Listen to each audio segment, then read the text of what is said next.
That kind of gave me a brain freeze, bad idea. Hi. Hello guys, welcome back to my channel. If you are brand new here, my name is Nikki and this is my book nook. Y'all, it is somehow December 1st. Please explain that to me. This last half of this year has just flown by. This month didn't exist. I don't even know what happened. In all honesty, November was the best month I've had probably in 2 years. Like, this month was so fun for me. We're doing my November reading wrap up, by the way. I should probably have mentioned that at the beginning, but back to my monologue. This month was the most incredible month. If you don't know, I basically spent the entirety of it just following Harry Styles around the country. I saw him 6 times in this last month. I was in 5 different states. I just followed him around for his tour and like it was an absolute freaking dream. I had so much fun. I met so many people. Like, it was just the most amazing re-emergence into the world. Like, concerts are where I feel the most just joy and euphoria, and it was just so great to get back to that. I had the time of my life. That being said, I was very busy, so I didn't have a ton of time to read this month. I only read like a handful of books. I think I read 6 in total, which is totally fine, but just not as many as I usually read. But I am not at all mad because literally every book I read this month was an absolute freaking banger. Like, I think consistency wise, I feel like almost every month I'm like, this was my best reading month. This month, like, I didn't read anything that was below 4.5, and that is unheard of. Like, it was such a good month, so I'm super excited to talk through these books with you. As always, every one of these books has or will have its own dedicated video in the next couple days on my channel. So if you want more like in-depth thoughts, I'm just gonna give a quick synopsis, but if you want all the nitty-gritty details, those will be on my channel. So yeah, let's just get into it. So the first 3 books I read this month were actually a series. I read the Ravenhood series by Kate Stewart. So many of you guys were in my DMs, in my comments, telling me I had to read this series. You all were telling me you thought, like, you knew I would love it because it just gave you like major Credence vibes by Penelope Douglas. And I, after reading it, completely understand. Like, you guys know me so well. I'm so thankful for you, and 100% I do agree. This series very much gives me Credence meets Devil's Night. Like, those two combined, if you've read those, just try to picture that in your head. Like, that is literally this series. I'm gonna have an entire video coming out in the next couple of days on this series because it's just a really complicated one. There's a lot of things involved, and like, I need to just give you guys my thoughts and really talk to you about it, but I'm gonna try my best right now to give like a brief description of it. Basically, this story follows this girl named Cecilia. We see at the beginning of the book, it's basically we're seeing in the future, she's like returning to this small town, and it's very clear like something happened there that made a really big impact on her life. It's kind of like traumatizing, and she's now having to like face it. And then like right after that, we go to the past and we're seeing Cecilia come to this town for the first time, and basically she's going there because she's never really had a relationship with her father. So her parents are separated, and growing up, she just lived with her mom, and her dad is like very successful, like a gajillionaire. He owns like so many businesses and properties, and he's always like provided for her, but they've just never, like, they've always had a very professional relationship. He only emails her, like, he's never been a real dad to her. And he has this stipulation. He wants to give her an inheritance, but in order for her to get the inheritance, she has to come and work for him for 1 year. And Cecilia honestly doesn't want anything to do with him or his money, but she really needs it to support her mom. Her mom is a drug addict, just like isn't in a good situation. So she's like, if this will set my mom's life straight, then I'm gonna go and work for my dad for a year. So she ends up going to this small town, I believe it's in North Carolina, and he has a plant there. So she's going to go and work at the plant, and basically like right when the story starts, she goes to her orientation at this plant and right away meets this guy named Sean.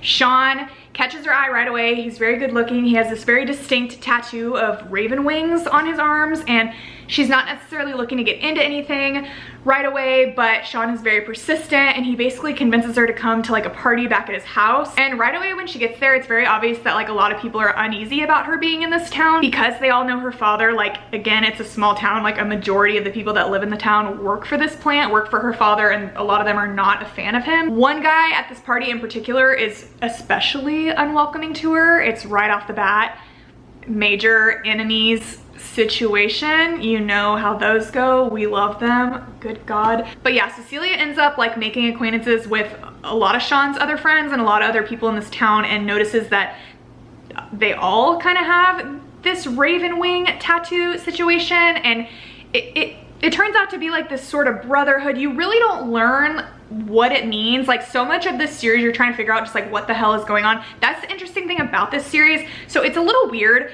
These two books genuinely are one book. Like, you can't read one without the other. I feel like you can't even rate one without the other. Flock was incredible, but like, you finish it with more questions than answers. Like, it's on such a freaking cliffhanger that it's not a complete book. Like, she released these books a week apart from each other, so they're really just meant to be one story, but I think she just didn't want to make the book too long.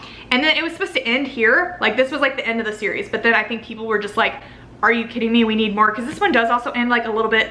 I can understand a little bit, but basically this entire novel is kind of like an epilogue novel. So it's an interesting kind of like roller coaster of a series, but there's so much to it. It's such a like, the plot is so like thick. Does that even make sense? There's so many like inner workings to it, so many things you're trying to figure out, so many like people in play and things that connect with each other, and there is a whole lot of spice. Oh good God, like it was so good, but I'm not gonna lie, it was very painful at times. I read this one on a plane and I was holding back tears. I was trying not to sob in my seat and not have people think I'm psychotic and get me kicked off the plane in the middle of the sky. It was a wild ride, but again, if you like Credence, if you like Devil's Night, I would totally recommend reading this series. It's so good. It needs more recognition. It's so well written. But yeah, the series is kind of all over the place, like I said, but I would rate it as a whole just because of how amazing the writing is, how much it made me feel feelings, and how just everything as a whole, I'd rate it a 4.5. Definitely check it out if you haven't. The next book I read this month was a really fun one. I read The X-Talk by Rachel Lynn Solomon. If y'all watch my review on this, I totally gushed over this book. I absolutely loved it. My favorite trope, I think, of all time is workplace enemies to lovers. Like, something about it. The Hating Game is like one of my favorite books of all time. And like I said in my review, if you loved The Hating Game, you would adore this book. It was just such an interesting concept. It was so fun. Basically, this book follows a girl named Shay. Yes, I had to look at the book because I forgot for half a second. Don't come for me. It follows a girl named Shay, and she works at a radio station for National Public Radio in PR, and she has worked there for about 10 years now. Basically, like right after she got out of college, she started interning there. And the start of this story, we meet Shay. At the same time, we meet Dominic. Dominic is kind of a new hotshot that just started working at the station, and he is straight out of grad school. He went to Northwestern, and he makes sure to talk about it every 5 seconds. And Dominic just absolutely grinds Shay's gears because, again, he is a hotshot that just got out of grad school. He thinks he knows everything, and Shay has worked in public radio for so long. Like, it's her baby. Like, it's always been her dream to speak on the radio, but she doesn't really have a radio voice, and she knows that, so she's just been content to work behind the scenes. She's been working as a producer for a while now, but she's really had to work her way up the ladder, and it really, her job is everything. It means so much to her, so it just really irritates her that Dominic is this new kid that has just come in here, and because he's like, not all because he's a man, but partially because he's a man, he's just been able to kind of like advance very quickly, and he's just kind of cocky, and he likes to think he knows everything, and Shay doesn't love that. So pretty much the story starts out, we just see a lot of their like banter back and forth, how they just get on each other's nerves. And then there's basically a staff meeting at the radio station where the head of the station lets everyone know that ratings are super down and they need to come up with a new show, a new idea, something to get more people listening. And some ideas get thrown around, and somebody suggests the idea of doing a dating show. And people are like, yeah, it's been done before. And someone's like, well, what if we do a dating show hosted by a couple? And people are like, yeah, again, it's been done before. And so Shay kind of like mutters under her breath, because she doesn't normally speak up in these meetings, what about a dating show hosted by exes? And somebody overhears her and is like, wait, that's actually a really good idea. And like a lot of people in the meeting agree it's a really good idea. Basically everybody except Dominic. He very quickly speaks up and is like, no. Dominic is a very like serious, because he went to grad school, like he's very into like investigative journalism, reporting, like he wants to report serious news and like make a difference. So he's like, how is that a valuable use of radio time? Like, I don't think that adds anything to society. Like, we should be doing something on politics or whatever. And so Shay and Dominic end up going back and forth in this meeting, like very publicly in front of like all the big executives at the station. And then after the meeting, their boss ends up calling them into the office, and Shay is like, oh my God, we're in trouble, whatever. And he basically is like, Shay, we're doing your ex dating show idea. We love it. And she's like, oh my God, how cool. And he's like, but you guys are gonna play the exes. And Shay and Dominic are like, excuse me, what? We've never dated, and also we hate each other. How is that gonna work? And their boss is like, you could have fooled me. Me and every person in that conference room totally could have thought that you guys were exes. You bicker like you are. Even though you don't like each other, you guys have really good chemistry and this would make fantastic radio, and you basically have no choice because if you don't do this, like, we need to cut some programs and some employees and you'll probably get cut. So you pretty much need to do this or you won't have a job. So it takes a lot of convincing. Dominic is not on board for it, but this has been a dream of Shay's for a really long time. She doesn't love the idea of doing it with Dominic. She doesn't love the idea of lying to the people she knows and the public, making people think that she dated Dominic when she didn't. But they end up doing it, and this book was just so good. Like, it was just such a classic workplace enemies to lovers romance, like their back and forth with each other, the slow like bonding and build of chemistry. And it was also really interesting because like the radio shows were shown like as transcripts, like you got to read it like it was a radio show, like kind of like a podcast form, and it was just super good. It was super cute. It gave me lots of butterflies. It got a little spicy. Like, there was absolutely nothing wrong with this book. I would also give it a 4.5. If you watched my review, I did say a 5 in that. Again, don't come for me. You know how you just have to like sit with a book sometimes and you're like, okay, that was fantastic, but like when you compare it to other 5s, it's not like quite there. I think the ending could have been a little bit better, but otherwise obsessed with this book. Like, if you want like a fun little rom-com, if you like this workplace stuff, the office romances, this is like just about as good as it gets. So check it out. And the next book I read this month, another one that I loved because I loved everything I read this month, To Love Jasonthorne by Ella Mays. I seriously can't believe there are not more people talking about this book because it was so freaking good on so many levels. Just like the concept of this story is so interesting, and I'm like so pissed I didn't think of it first, but it was so good. Right off the bat, I just want to point out this is a brother's best friend trope situation, a fake dating situation, a forced proximity situation. Are you interested yet? So pretty much this story follows this girl named Olive. We start the story when she is a child meeting Jasonthorne for the first time. Jason had just moved in next door and quickly became best friends with Olive's older brother. And he's several years older than her, I think like 4 or 5. And he comes over, and Olive, being like a really little kid, just falls head over heels for Jason, just thinks he's like the most beautiful man she's ever seen. And she continues to have a crush on him like all throughout childhood into her teenage years. Like, and we kind of see that the first few chapters is kind of like jumping around in years as she's growing up. And finally we get to like, she's 14, I think, and Jason at this point is a senior in high school with her brother. They're still friends, and she basically ends up finding out, overhearing in a way that Jason just sees her as a little kid. Like, Jason's always been super nice to her, super sweet, always talks to her. Her brother's a jerk to her, but Jason has always been there for her and is always very sweet. So she thought like in the back of her mind, like maybe she had a shot, but she basically ends up learning that Jason just sees her as a little kid and that she's like a little clingy, and you know, she means well, but she's just a little kid. Like, she's just my friend's kid sister, and it absolutely shatters Olive, her entire idea of love. It's just, her heart is ripped out of her chest.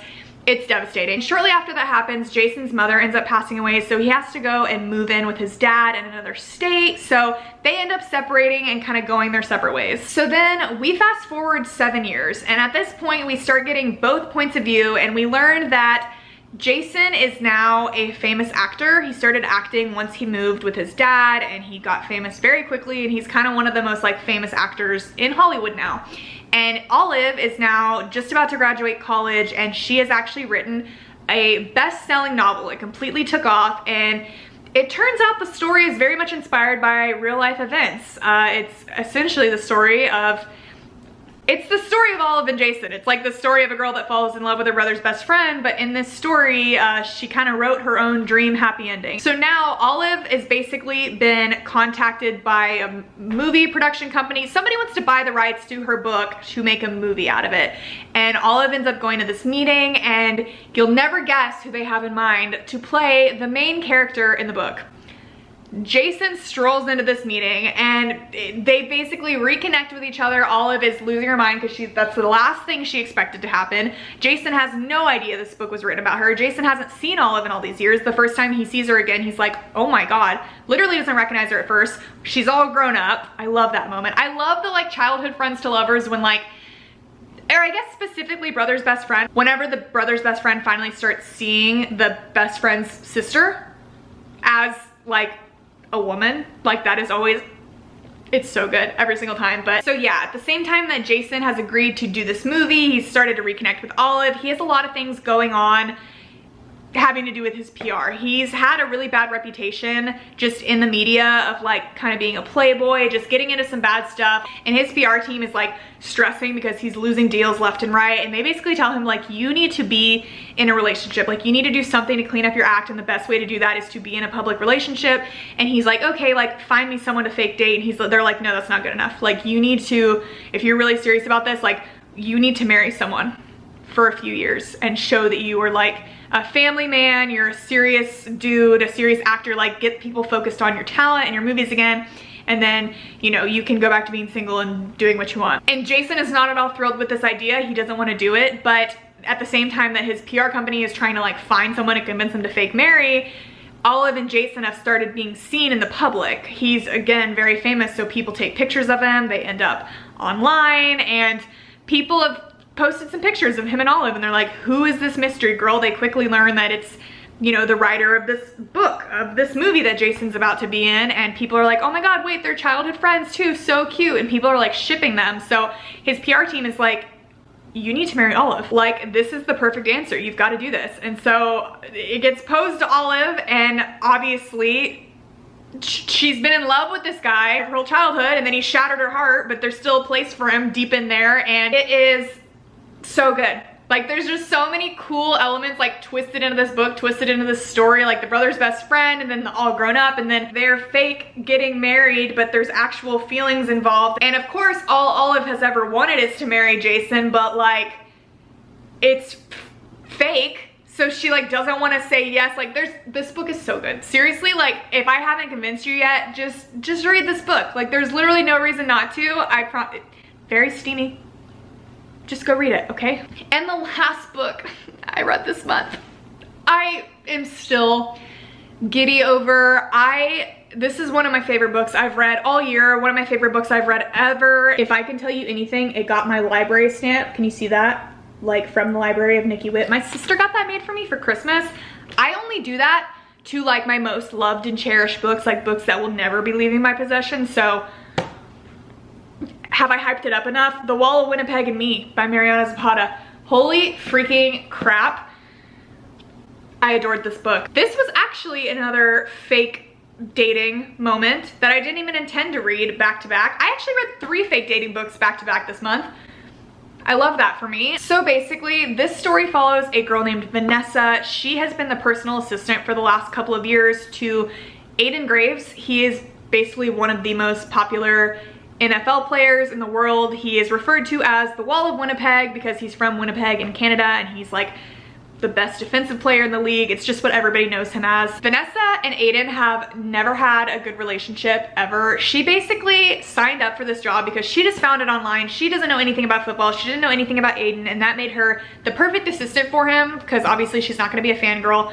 All Vanessa wanted was to gain some experience for a few years, save up some money, because her only goal in life is she wants to work for herself. She does graphic design and she wants to own her own business, but she definitely intended to be at this job for a lot longer than she is because Aiden drives her absolutely insane. They do not have a very good relationship at all. Aiden is just, he doesn't have any personal skills. He's a fantastic football player. He is so talented, so dedicated when it comes to that, but he just doesn't know how to speak to people. He doesn't know how to be appreciative. He's never once said I'm sorry or thank you or happy birthday or literally anything to Vanessa. He doesn't like to do any sort of public engagements. Like, she does everything for him. Like, his life doesn't function without her, and he just kind of makes it hell for her. So she's been with him for about 2 years now, and she, at the beginning of this book, is ready to quit. She's just kind of trying to find like the right time to do it because it's a big deal. Like, again, his life doesn't run without her, so she's very afraid to leave. And he's like also not the most pleasant person, so she doesn't know what his reaction's gonna be. And basically the final straw is she ends up overhearing Aiden's jerk of a manager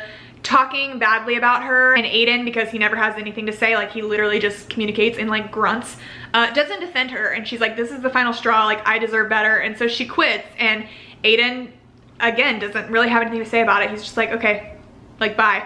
So she ends up leaving, some time goes by, she's started her own business, she's doing graphic design, she's kind of living her best life, and Aiden shows up at her doorstep and is like, I need you back.